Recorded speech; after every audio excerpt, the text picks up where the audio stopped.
mau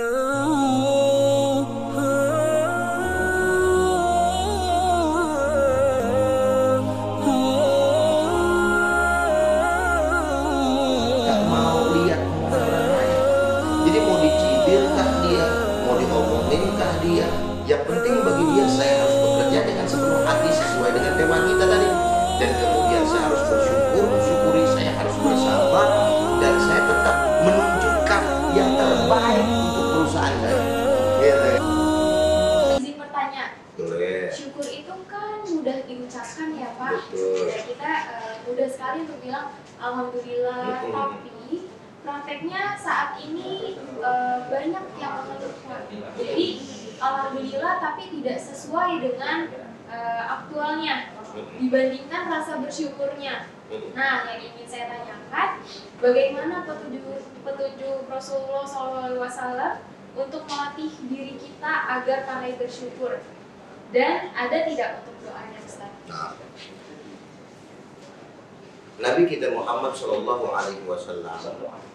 telah memberikan salah satu arahan lewat sabdanya yang berbunyi unzur ila man huwa asfala minkum wa la tanzur ila man huwa fawqa minkum.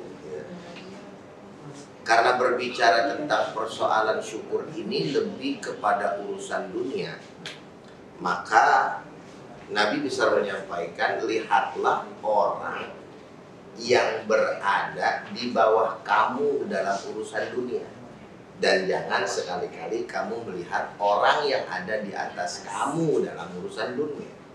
Artinya ini menunjukkan arahan yang diberikan oleh kita punya Nabi besar Muhammad SAW agar kita bisa mempraktekkan rasa syukur di dalam hidup dan kehidupan kita. Dan seperti itu, sehingga pada akhirnya tidak menimbulkan hal-hal yang buruk bagi diri kita dan juga orang lain. Loh, memang bisa Ustaz? Ya, orang yang tidak bersyukur kepada Allah Subhanahu wa Ta'ala atas apa yang dihadapi atau yang diterima, maka akan bisa amat sangat melahirkan rasa iri dan dengki. Ini yang harus kita perhatikan dan kita waspadai. Sehingga pada akhirnya apa yang terjadi? Contoh umpamanya, kita di lingkungan pekerjaan, kita ini anak lama, kerja kita udah lumayan lama. Tahu-tahu ada anak baru, belum lama dari kita naik pangkat. Nah, gitu kan. Itu kan sesuatu yang lumrah umpamanya di tengah-tengah pekerjaan. Bagaimana kemudian sikap kita? Di satu sisi kita berpikir, ya kan? Ini orang baru kerja tapi kok udah naik pangkat. Oh, tapi karena memang kebisaannya melebihi saya, ya wajar lah. Kalau berpikir seperti itu masih bagus. Tapi kalau udah berpikir, wah jangan-jangan dia main apa namanya nih dukun nih, pasti ada niat dasar nih, masak baru kemarin udah. Nggak sampai di situ, dia bakal ngomong sama seluruhnya, sehingga pada akhirnya mendatangkan fitnah. Gara-gara apa tadi? Nggak bersyukur, gitu kan? Kenapa dia ngelihatnya ke arah situ? Coba kalau dia lihat orang yang ada di luar lagi ngegeruk-geruk sampah umpamanya, yang dengan itu dia bisa bertahan untuk hidup. Gitu kan? Sedangkan kita masih ada kerja di lingkungan ini, biar kata mungkin bahasanya paling rendah aja di sini masih kedapatan AC, gitu kan? Sedangkan di luar kan buru-buru dapat AC, panas, namun udah keling tuh orang. Kita alhamdulillah kan gitu kan? Jadi lihat orang yang ada di bawah kita, jangan lihat orang yang ada di atas kita dalam urusan dunia. Sehingga disitulah lahirnya rasa syukur kita kepada Allah Subhanahu wa Ta'ala. Nah, seperti itu. Oke Pak Ustadz, terus bagaimana tadi kan dari segi pekerjaan ya Pak, kebetulan di Pizza Hut ini memang untuk karyawan itu tidak dilihat dari lama atau barunya. Jadi siapapun yang memenuhi kualifikasi itu bisa naik pangkat.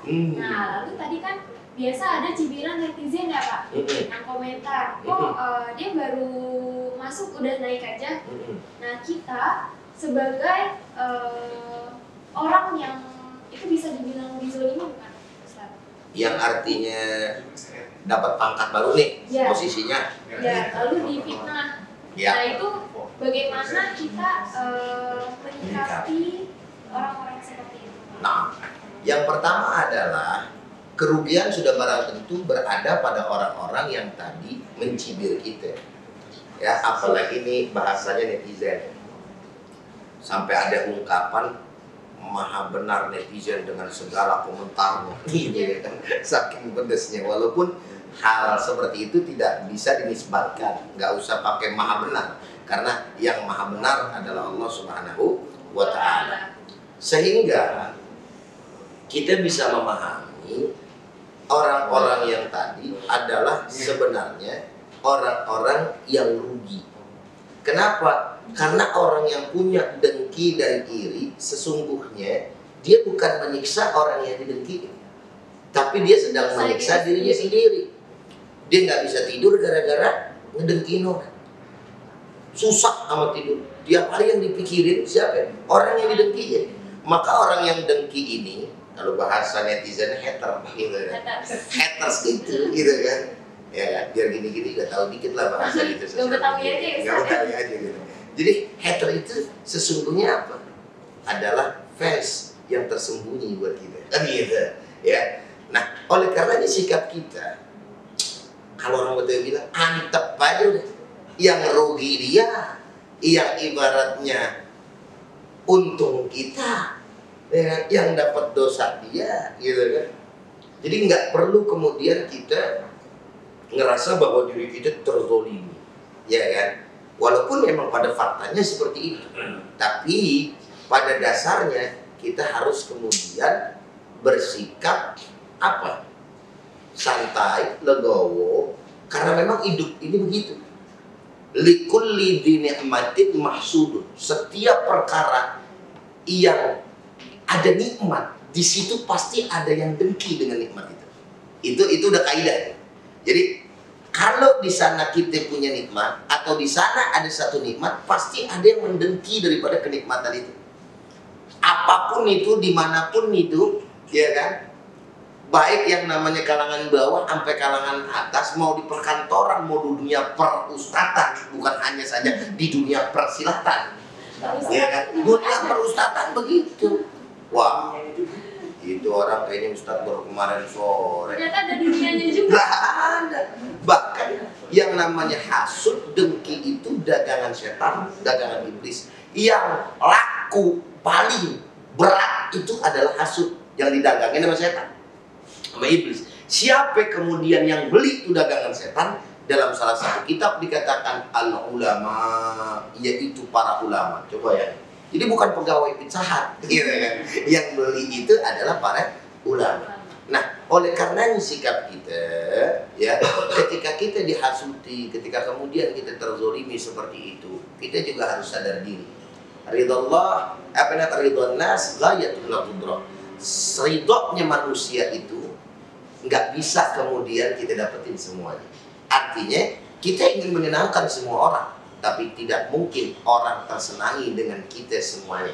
Ada aja yang nggak demen sama kita, ada aja yang benci sama kita. Kita kagak ngapa-ngapain aja dia benci. Ya kayak netizen, emang netizen kenal sama kita? Emang dekat sama kita? Kagak tahu dia. Pokoknya ngetik aja tuh. Jadi bacotnya diwakili, tau bacot apa kagak? Ya. Congor, itu bahasa Inggris pedalaman tuh. Ya kan? Congornya itu diwakilin sama jempolnya. Habis di ngoceh aja pokoknya. Gitu kan? Nah, artinya ya kita nggak bisa maksa, lu jangan begitu, jangan begitu. Pada faktanya seperti itu. Maka langkah kita udah. Sekali lagi dikatakan kalau orang betul bilang pakai ilmu antep namanya. Artinya diemin aja, ntar udah capek diri gitu. Jadi soalnya diemin aja saya. Diemin aja. Ustadz, mohon izin satu kali pertanyaan lagi. Oke. Tadi kan ada salah satu orang manajer kita, Pai, itu kurang lebih sudah 20 tahun lebih bekerja di Pizza Hut. Dan awal karir beliau adalah dari steward, mencuci piring. Nah, itu bahasa keren itu ya? Iya, bahasa kerennya Pak, steward ya? di sedalaman. Nah, dapat kosakata baru saya pemirsa. Pada saat ini Pak Aryan Bari ini seorang area manager, berarti kan beliau sudah meniti karir benar-benar dari nol sampai sekarang. Betul. Nah, untuk sobat So Happy yang di outlet sekalian, tentunya nanti akan menjadi generasi pemimpin-pemimpin untuk saat Indonesia ke depannya. Mungkin 10 tahun atau 20 tahun ke depan. Nah, bagaimana Ustadz cara menjadi seorang pemimpin yang amanah? Nah, ya jadi begitu. Tadi, contohlah orang-orang yang memang patut kita contoh. Nah, contoh yang paling mulia bagi kita tentunya orang Islam, tidak lain dan tidak bukan adalah Nabi kita Muhammad Sallallahu Alaihi Wasallam. Karena kata Allah, laqad kana lakum fi Rasulillah uswatun hasanah liman kana yarjullaha wal yawmal akhir wa dzakarallaha katsiran. Sungguh telah ada di dalam diri Nabi kita Muhammad Sallallahu Alaihi Wasallam suri tauladan yang baik. Ya, dan Nabi Muhammad adalah contoh yang sempurna, ya, yang di dalamnya kita mau cari untuk apapun di situ ada. Kita mau jadi pemimpin, bagaimana sih caranya? Dalam diri Nabi ada. Kita mau jadi suami yang ibaratnya dicintai oleh keluarga, di diri Nabi ada, ya kan? Mau jadi kakek, di dalam diri Nabi ada. Mau jadi jenderal peperangan, di dalam diri Nabi ada. Apapun ada di dalam diri Nabi. Oleh karenanya Allah katakan sungguh telah ada. Pakai lagi itu yang namanya huruf taukid dalam bahasa Arab, yakni dalam bahasa kita penekanan. Artinya ketika kita mencontoh orang-orang yang memberikan kita contoh yang baik, lalu kemudian bisa kita terapkan di dalam hidup dan kehidupan kita, maka kita akan menjadi orang-orang yang amanah, orang-orang yang jujur, orang-orang yang insya Allah dalam berkarir akan mendatangkan keberhasilan, kesuksesan sebagaimana apa yang dilakukan oleh Pak Ai. Dia kan sabar, kan itu kan ada kan. Terus kemudian bersyukur dan kemudian nggak mau lihat omongan orang lain. Jadi mau dicibirkah dia, mau diomonginkah dia, yang penting bagi dia saya harus bekerja dengan sepenuh hati sesuai dengan tema kita tadi. Dan kemudian saya harus mensyukuri, saya harus bersabar, dan saya tetap menunjukkan yang terbaik untuk perusahaan saya. Iya kan? Nah, ketika kemudian itu dilakukan olehnya, maka dia pasti akan mendapatkan kelebihan, keutamaan sebagai sebuah hadiah yang diberikan oleh Allah Subhanahu wa taala kepadanya. Cuci piring, bro. Cuci piring. Nah, bayangin.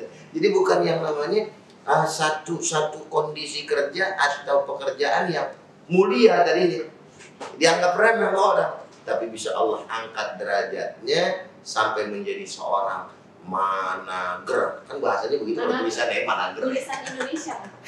Kalau bahasa kita bahasa Inggrisnya manager. Ini kan udah tingkat atas, amat sangat luar biasa dan sangat menginspirasi bagi kita semua. Insya Allah. Nah, itu aja. Terima kasih Pak Ustadz atas Sama-sama. sharingnya.